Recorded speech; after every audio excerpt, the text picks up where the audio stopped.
Ang paalala na ito ay isang mahalagang aral para sa mga anak, lalo na sa mga kabataan na minsan ay nakakalimutan ang halaga ng respeto at pasasalamat sa kanilang mga magulang. Una, habang nasa poder ka pa ng iyong mga magulang, matuto kang sumunod. Habang nakatira ka sa kanilang bahay, sila ang gumagabay at sumusuporta sa lahat ng aspeto ng iyong buhay emosyonal, pinansyal at praktikal. Ang pagsunod sa kanilang mga payo at patakaran ay hindi lamang tanda ng paggalang, kundi paghahanda rin sa tamang asal na magagamit mo sa hinaharap.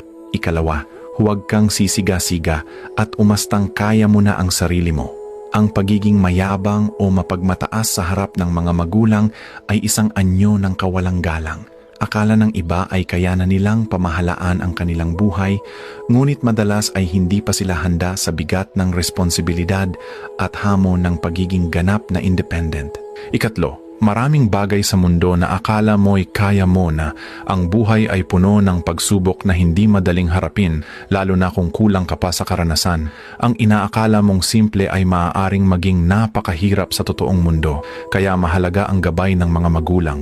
Ikaapat, hindi mo palubos na uunawaan kung gaano kahirap ang tumayo sa sariling mga paa. Ang pagiging independent ay hindi biro, pagbabayad ng mga bayarin, pag-aalaga sa sarili,